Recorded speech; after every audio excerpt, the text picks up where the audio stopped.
En esta ocasión, Estación 25 tiene el agrado de presentar a un personaje con una trayectoria destacada en diversos aspectos de su vida profesional. Desde sus años universitarios, mostró un compromiso político sobresaliente al desempeñarse como dirigente de la FUL.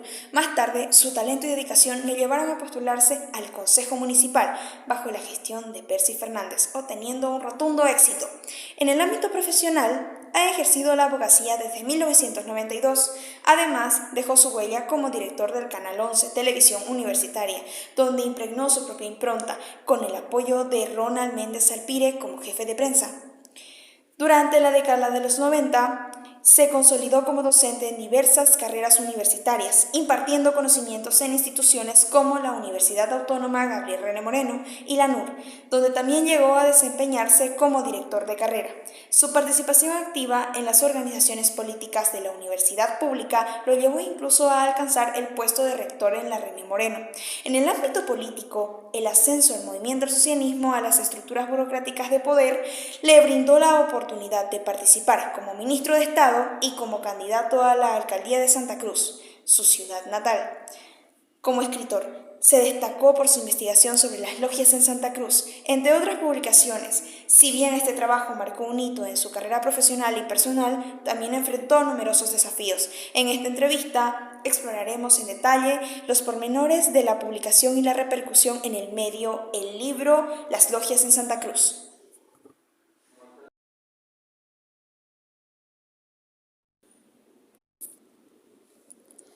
¿Cómo empieza este trabajo acerca de las logias en Santa Cruz? Coméntenos cómo fue el proceso de investigación y gestión de dicha obra. Un estudio desde el surgimiento, que hace un estudio desde la fundación de las logias o de cuando aparecen las logias a fines de los años 70 del siglo pasado, en los 79, 80, que aparecen coincidentemente con el retorno de la democracia. Llama mucho la atención que estos grupos de poder no hayan ni les haya interesado organizarse en la dictadura, por ejemplo, en la larga dictadura avancerista o las previas, sino que se inauguran cuando se abren, empiezan a funcionar, a estructurarse cuando se inaugura la democracia, cuando se abren los vientos, se sienten vientos democráticos en América Latina y en el país. Y van a organizarse con fines de protección de los privilegios que han logrado, cubiertos por la dictadura, y a nombre de los intereses regionales, un grupo o sectores, ¿no?, de la clase media, sectores empresariales que se han enriquecido con la política pro-privatista de Banzer, que entregó y tituló millones de hectáreas a pocas personas, que traspasó los servicios públicos de las cooperativas como Sabapac, que protegió los intereses corporativos de estas cooperativas y que además se turnaban el poder regional. Y nace entonces la logia Caballeros del Oriente, que luego por disputas internas, por colegios profesionales, por cooperativas y hasta por el comité cívico se van a dividir y va a surgir la logia Caballeros del Oriente en los primeros años de los 80 del siglo pasado. Lo que se hace es una investigación siguiendo la trayectoria de algunos personajes. Y de la casualidad que aquellos que han sido consejeros en Sahuapac han sido también consejeros en CRE. Y que de ahí algunos de estos consejeros han saltado al comité cívico, a colegios profesionales. Y lo mismo pasa con los que estaban en Cota, que generalmente eran los mismos. ¿Y por qué siempre eran los mismos nombres que se rotaban los mismos puestos? Pero además no había una sola mujer, ni una sola, en ninguno de esos directorios. Y ninguna persona que no haya sido oriundo de la ciudad o de Santa Cruz, por lo menos. No había gente del interior ni extranjero, otro elemento. Tuvimos la suerte de encontrar gente que había salido de la logia, porque ellos tenían problemas económicos entre ellos, tenían negocios, y no falta quien está disconforme, y nos pasa sus manuales, sus ritos de iniciación, nos pasan sus textos, la lectura que hacían sostenida, y hasta una historiación interna de la logia. Hasta llegamos a tener un medallón que lo tengo aquí, si me permite, después lo puedo, mientras alguno de ustedes habla, puedo traerlo y mostrárselo. Y este señor, que no puedo dar su nombre porque hasta ahora le podría tener una repercusión, ya es alguien jubilado, un médico, que rompe con ellos, me da toda esta información. Y en función de su estructura ese primer libro. Y en la segunda parte vamos a buscar en ese libro del 94 qué consecuencias trae eso. La existencia de grupos secretos de poder es un atentado a la democracia, porque son grupos que no dan la cara, que se ayudan entre ellos y que le privan al ciudadano cruceño de ser parte, por ejemplo, del directorio de las cooperativas, de ser parte de los comités cívicos, de los colegios profesionales. Y luego penetran incluso en los partidos políticos. Los Togorochi entran o fomentan su participación en el MIR principalmente y parte en el MNR, y la ADN notoriamente se afilia a la ADN. Y de ahí llegan a tener un poder nacional al extremo de que el superintendente de banco, el señor del Río, de la logia Caballeros del Oriente, de cotas salta a la superintendencia general a nivel nacional de los bancos. Ese fue el primer libro. Años después, el 2010, habían pasado 16 años, después de lo que ocurrió el 2008, el 2009 con los mercenarios encabezados por Rosa Flores y compañía, trabajamos el segundo libro, donde ya no se buscaba comprobar la existencia porque eso ya había sido hecho en el primer libro. Lo que se buscaba era básicamente demostrar la conducta de estos grupos en el sistema político. ¿Cuál había sido el accionar? Y denunciamos en ese libro con documentación la cantidad enorme de casos de corrupción en las cooperativas, en la Corporación Regional de Desarrollo, en otras instituciones de nivel público, en la Superintendencia de Bancos. Y ahí además pudimos ya poner las declaraciones ya oficiales y de frente de los propios miembros de las logias que decían, sí, existen las logias y son buenas, yo soy de la logia, es un orgullo ser logiero. Y en la nueva agenda, el año 2005-2006, ya no es solamente protegerse de la democracia, sino protegerse del MAS, que ven como un proyecto avasallador, anticruceño y principalmente un proyecto que le iba a recortar los privilegios a los que estaban acostumbrados. Y ahí se analiza el fenómeno del proceso Rosa Flores, del movimiento del 2008, que fue un verdadero intento de golpe cívico-militar. Por eso es que el ciclo del segundo libro habla del ciclo del 94 al 2010. Esos son básicamente los fundamentos de los dos libros. En síntesis, un primer libro estudia el espacio del año 79-80 al 94 y el segundo libro es del año 94 al 2010.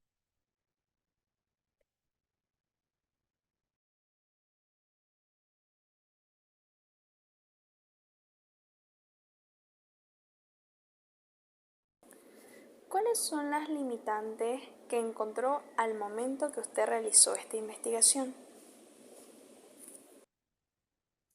A diferencia de otros temas en los que uno puede investigar con fuentes abiertas, públicas, en la investigación de grupos secretos, imagínense, el principal obstáculo es el hermetismo, porque uno de los juramentos de los grupos secretos de poder justamente es guardar la confidencialidad, guardar el secreto, ¿no? Son juramentos que se hacen.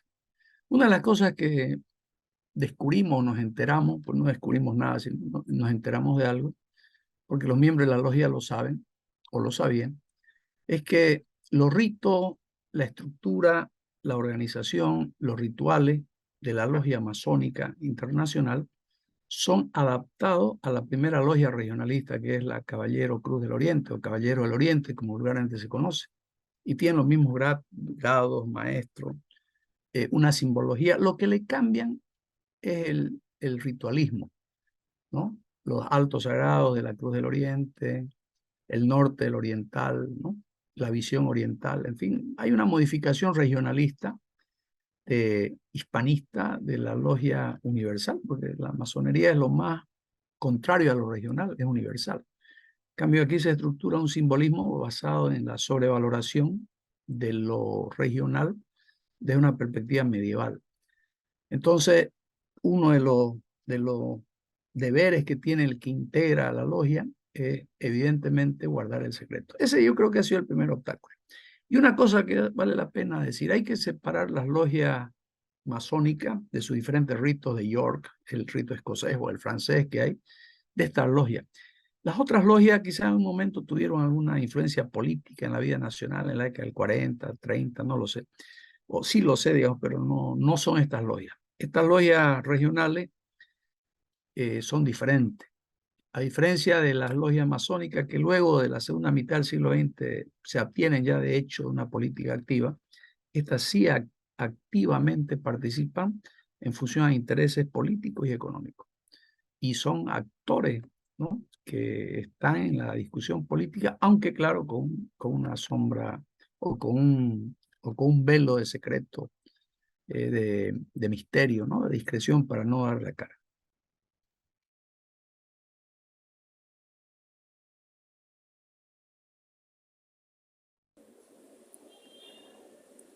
¿Nos podría ampliar esta diferenciación entre logia y masonería? Quizá en el tema histórico habría que comentar es que las logias Caballeros del Oriente que salen en los 70 del siglo pasado, a fines de los 70, Togorochi en los 80, no son las primeras logias regionalistas que hay en Santa Cruz. Ya en la época de la lucha por el ferrocarril, en la década de los 20, Enrique Finot, en su novela Tierra Adentro, relata la existencia de las logias Cruz del Oriente. Si bien su novela es una obra literaria, pero una novela histórica, que en una entrevista que dio refleja la existencia de estas logias. Eran grupos secretos que actuaban como alas del Partido Orientalista que se funda entre la década del año del 20 al 30, ¿no?, en las luchas regionales de Santa Cruz por el ferrocarril o nada. Entonces están bien definidas. Y ahí Finot en su obra establece, ¿no?, que no son logias masónicas, que tienen el secreto, los ritos muy parecidos, pero que son regionalistas. Ese es el más lejano antecedente que hay de las logias regionalistas cruceñas, que hay que separarlas también de logias también regionalistas como el Tao de la Paz, que sin embargo no han tenido el poder ni la proyección, son mucho más exclusivistas que la logia orientalista. Y también son diferentes a las logias militares como Radepa, ¿no?, Razón de Patria, que son logias que son camarillas militares en realidad con un cierto credo nacionalista, en las que actuaron Belmonte o Villarroel.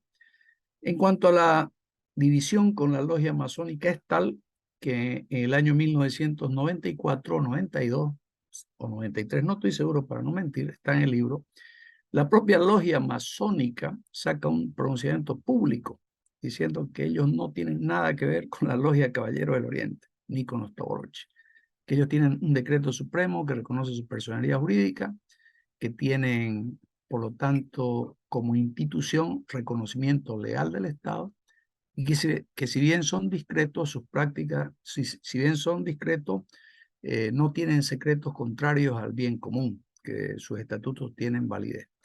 Es decir, se diferencian claramente. Estas no, estas son logias que no tienen estatuto, que no tienen reglamento, que no están reconocidas por nadie, que son logias al margen de la ley y que muy claramente tienen un objetivo económico primero, disfrazado de intereses regionales, porque ese en realidad es el tema. Han utilizado el discurso regional para legitimar una organización de exacción, de aprovechamiento y de beneficio, ¿no?, de recursos, de espacios comunes.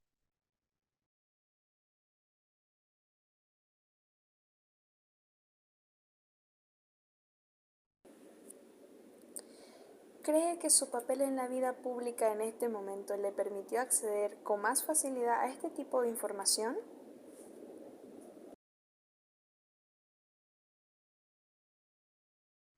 Mm, sí y no. Sí, primero en el sentido, yo era director de Canal 11, Televisión Universitaria. Yo fui director del 92 al 93, que es cuando empiezo a trabajar ya el borrador del libro.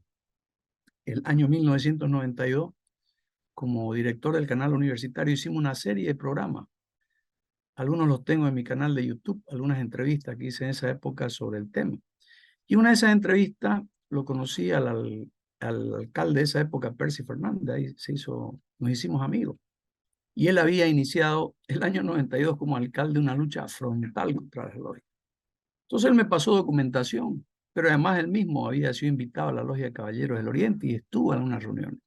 Entonces él fue mi primer, y lo digo esto porque él me dijo que lo puede decir sin problema, más lo dijo él públicamente. Entonces, esa fue una primera beta muy importante.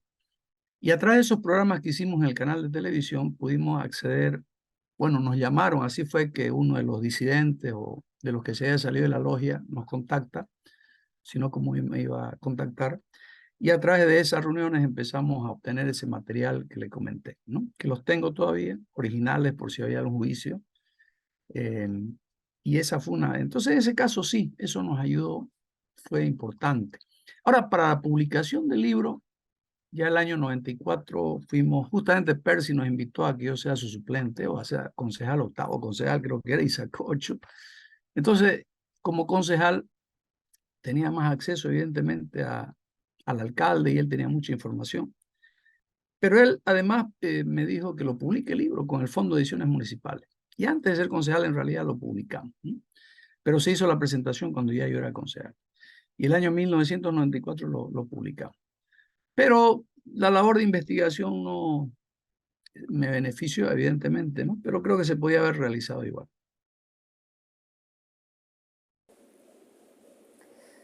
¿Alguna anécdota o hecho significativo para usted en este proceso que recuerde le haya dejado la elaboración de esta primera parte?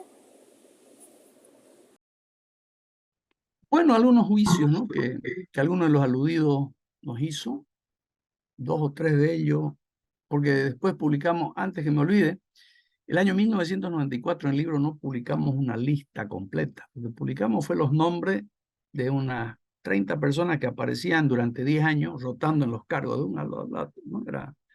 Era impresionante cómo de ser de CRE se iban a Sabapá, de Sabacá, CRE, del Comité Cívico a un colegio profesional, volvían a CRE. Era un carrusel. Alguno de ellos se sintió aludido, 2 de ellos, y nos hicieron un juicio que no pasó a mayores porque no tenía sentido. Y el año 92, con Ronald Méndez ya fallecido, él era jefe de prensa del Canal 11, yo era el director, sacamos una revista que se llamaba Primera Fila. Y en ese número de Primera Fila sacamos la lista completa de los 200 y tantos de cada logia. Esa revista fueron 5.000 ejemplares, se agotaron en una semana, ¿no? Fue impresionante. Esa es una anécdota que puedo decir. Y la otra anécdota que podría contar, que a raíz de las entrevistas que hice por canal universitario sobre el tema de las logias, el domingo en la noche salió el programa y el lunes, hasta antes de las 9 de la mañana, tenía 3 cartas de CRE, Cotas y Sabapac suspendiendo la publicidad del Canal 11, sin motivo alguno. Pese a que estaba contratada por mucho tiempo, nos suspendían sin explicación.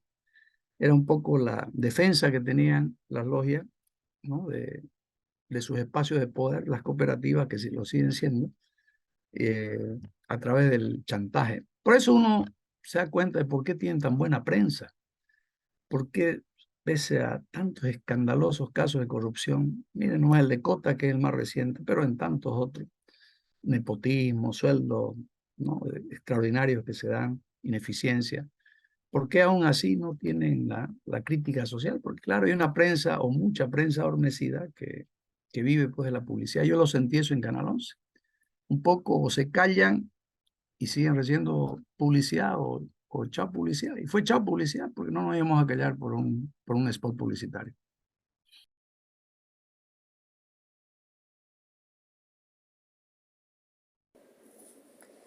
¿Cuánto tiempo duró esta presión o chantaje sobre el Canal 11?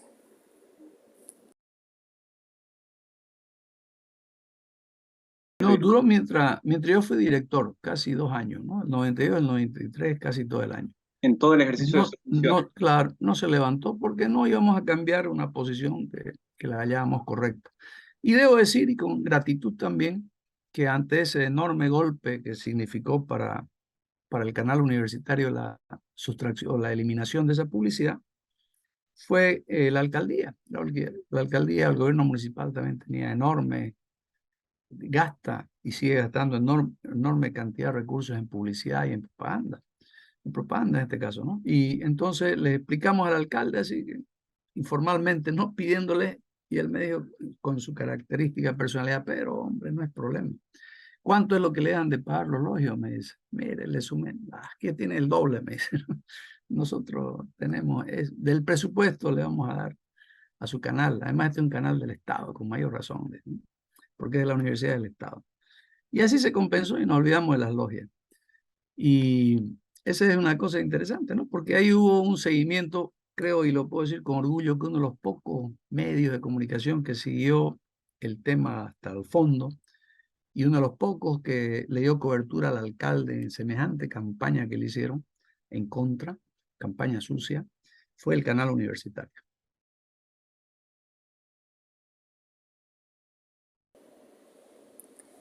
¿Han cambiado estas estructuras familiares? ¿Cuál es su percepción?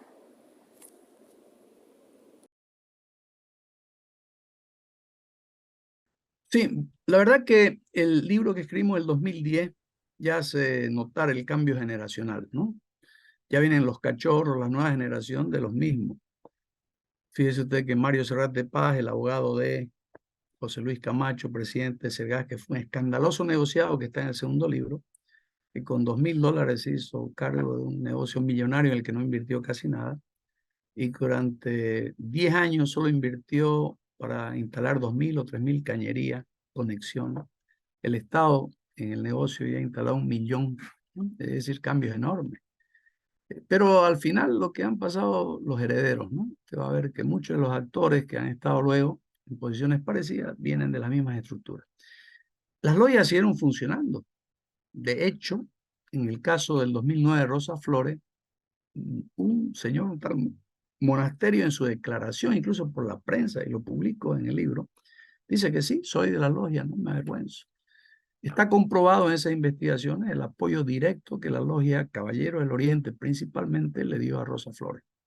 Pasaje estándar ahí de cotas en la feria. Es decir, eso está comprobado, está en los expedientes. Lamentablemente, la corrupción del fiscal Sosa y de otros operadores de justicia pervirtieron el caso y luego con una campaña bien pagada le dieron la vuelta y al final terminó siendo un complot del gobierno contra los angelitos esos que vinieron de Europa y un asesinato alevoso, una conspiración contra Santa Cruz y no lo que era una conspiración contra Bolivia.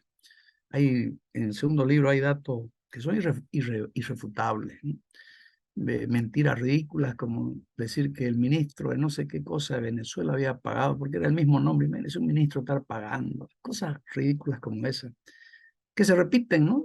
Que engañan al que cree porque lo repitieron todo el tiempo. Al hecho de que deslegitimaron y han hecho pasar como que lo que pasó en 2009 era en realidad un abuso del gobierno, una conspiración, que fue todo armado. Y ahí lo tiene Zvonko Matković como presidente, ¿no?, de la Asamblea Legislativa y líder cruceño. Cuando ellos fueron, ¿no?, parte de una conspiración que era armada y que está demostrada que existió. Está el propio Rosa en sus videos. Hay tanta documentación, fotografía, declaraciones. Pero bueno, ese es el tema de cuando no se hace un trabajo de investigación bien y cuando la justicia está podrida, ¿no? Que lamentablemente no funcionó y dejaron que escapar la posibilidad de sentar justicia y precedente en el caso terrorista. En la actualidad, ¿siguen existiendo disputas entre las dos agrupaciones de logias? Es una disputa de facciones de la élite cruceña, pero que tiene mucha influencia de su estructura logiera. En realidad estamos viendo cómo la escuela de las logias está dando su fruto. Un discurso regional, etnocéntrico, el discurso del odio, el discurso de la supremacía, ¿no? Es un discurso que se ha ido dando de generación en generación en los semilleros de las logias. Y hay una vaga, no es estricta, pero hay una vaga asociación de la logia Togorochi con el grupo de Camacho y la logia Caballeros del Oriente, que ha estado más ligada a Rubén Costa. Pero ya no es definitivo. Hoy, de alguna u otra forma, esas logias ya no funcionan como funcionaban hace 10 años incluso. Yo creo que después del año 2009, esas logias han empezado a seguir siendo grupo, que de hecho manejan las cooperativas como grupo, pero han perdido el ritualismo, han perdido las estructuras, y ya son más camarillas, pero son lo que quedan de las logias. Y paradójicamente muchas de ellas, muchos de sus integrantes son parte de las logias masónicas, ¿no? Es decir, es algo también que uno lo ve. Pero toda esa forma de entender la política de esa perspectiva medieval, y uno lo ve en los discursos de Camacho, de toda esa gente con el discurso ultra reaccionario, fascista, es el credo de las logias. Eso uno lo puede ver ahí. Pero no creo que sea correcto en este momento decir que sea una lucha de logias. En realidad, lucha entre facciones. La facción de Costas, que representa a Hilera, con la facción de Camacho, que representa su propio proyecto. Aunque detrás de ellos están las estructuras de generalmente los torochis más cercanos y bien cerca a Camacho, y los caballeros que han estado siempre más predispuestos a trabajar con Rubén Costa, o lo que queda de esas estructuras. ¿Se heredan los cargos en las logias? Sí, parcialmente sí. Lo que hay que hacer notar que con el advenimiento del MAS, las logias Torochi y Caballero del Oriente, que tenían diferencia, borran sus diferencias y actúan en conjunto. Aunque en los hechos del 2009 de Rosa Flores, el sector, el grupo de la logia de Caballeros del Oriente es el más activo. Por eso es que ahí está Svonko Matko y dijo, ¿no? Porque el padre de Svonko es de la Caballero del Oriente.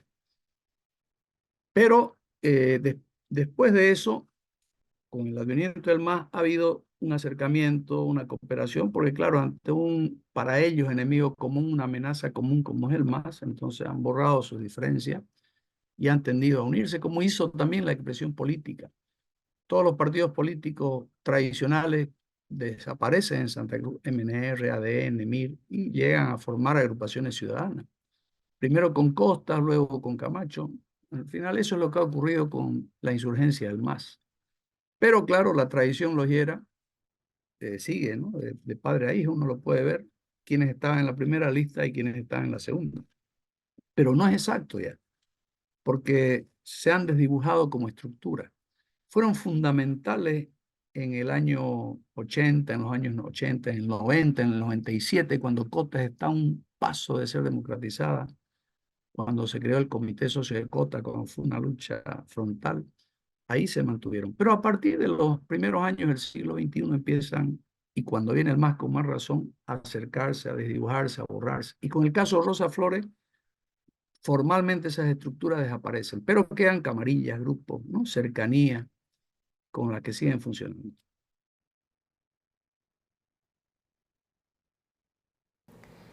¿Qué relación hay con otros grupos de poder nacionales o internacionales, con estructuras militares y policiales internas? Yo creo que a nivel de logias, ¿no? Y el tema de los militares, en el caso del 2019 hay una particularidad. Lo que sí hay es una tradición. Camacho, José Luis Camacho, el de Sergas, el del negociado de Sergas, que luego se convierte en empresario, era militante falangista. Él fue uno de los que entró armas en manos en la universidad, en el golpe militar del 71.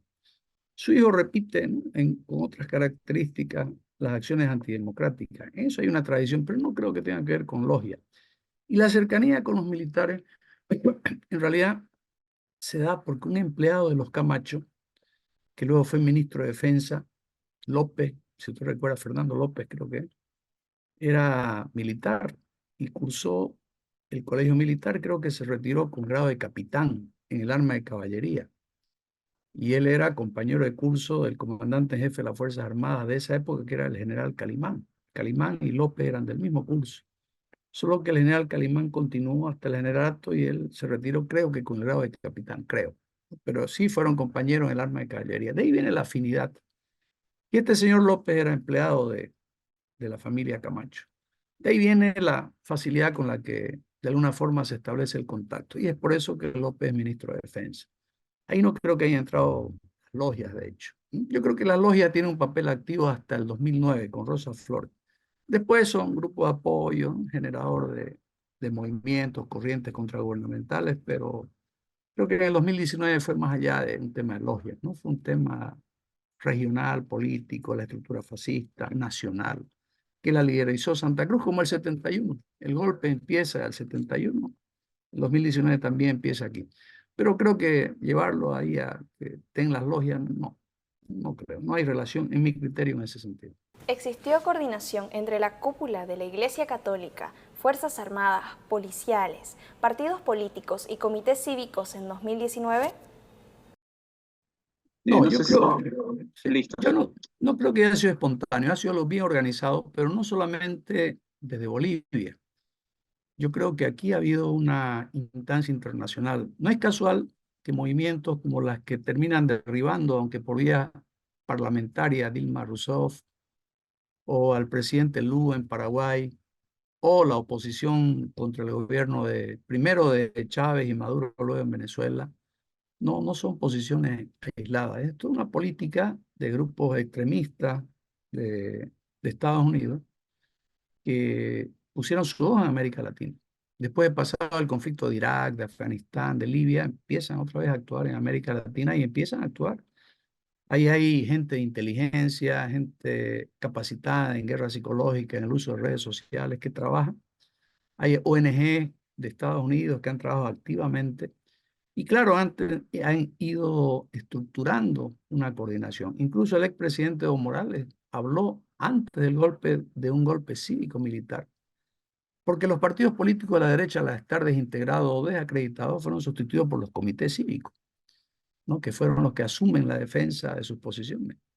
Entonces, no creo que haya sido casual y no creo que directamente la Iglesia Católica, pero sí se une a esa coordinación, no de una forma coordinada, no creo, pero al ver afectados sus intereses por las políticas laicas del gobierno, se han prestado, como se siguen prestando, a ser parte del grupo de corifeos del proyecto regresivo que hay en nuestro país. Pero yo creo que es más de una coordinación, más que solo nacional e internacional, que ha tenido una parte de ellos ya organizado y otros que se han plegado en las circunstancias de la coyuntura. ¿Cómo debe leerse este libro? ¿Qué recomendaciones haría al lector del siglo XXI? El primer libro es básicamente ya historia, ¿no? Es la historia que refleja la sociología política de la élite cruceña. Una élite que en lo político funciona con modelos mentales de la Edad Media, con un hispanismo trasnochado, con una sociedad por estamento, con complejos ¿no? de nobleza, que funciona con la lógica feudal en lo político y actúa en la intolerancia, une la religión, usa la religión para hacer política como la Edad Media. La España feudal convertida en política, esas son las logias.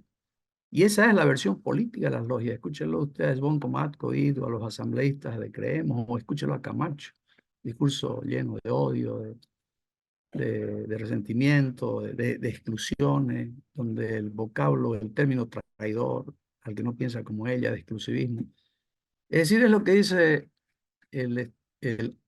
Wald, caramba, se me dio el nombre del alemán, Es el Waldman, sí, Habitus sí. Canva. Él escribe en Así es. Habitus Canva con una perspectiva europea lo que es Santa Cruz. Una sociedad capitalista, moderna, en lo económico y políticamente antidibuliana medieval, ¿no? Waldman, ¿no? Wald Waldman, el de Habitus Canva, se me dio el nombre. Adrián Waldman. Eso es básicamente, antes que lo escriba él, unos 10 años habíamos escrito eso en ese libro, ¿no? Lo que era la élite política tradicional cruceña. Era una política que estaba en el siglo XVII, XVI, y una economía que estaba avanzada, estaba en la globalización. Eso creo que es lo que queda como conclusión, si uno lo ve desde la perspectiva sociológica. Y hay que verlo así. El otro libro es un poco más actual, es del siglo XXI, es las consecuencias de eso en la política. Y quiero aprovechar, porque yo lamentablemente tengo una actividad, como le comentaba, creo, a Diego. Les comentaba que este es el medallón que me lo regaló ese disidente, ¿no? Lo tengo ahí como, igual que sus libros, sus textos, los tengo ahí como prueba. Y lo guardo como una reliquia porque eso fue lo que tuvimos. Y esta es la tapa del libro, del primer libro, del 94, ¿no? Que justamente en la tapa ponemos el medallón. Y en los anexos ponemos los textos, ¿no? Los textos, fotocopia de los textos que nos dio este señor que era parte de la Logia Caballeros del Oriente. Y esta es la segunda edición. En primer libro hemos sacado 3 ediciones y del segundo hemos sacado 4 ediciones, ¿no? Ya todas, bueno, el segundo todavía me quedan unos cuantos porque casi se han agotado. Del primero, lamentablemente, no nos queda ninguno. Entonces, creo que ha cumplido un rol, pero a partir del 2019 habría que ir pensando Ya no podemos hablar de logia, pero la herencia política, ¿no?, ideológica de estas prácticas de casi 4 décadas deben tener un impacto, que habría que estudiarlo, es una tarea para los próximos o futuros investigadores.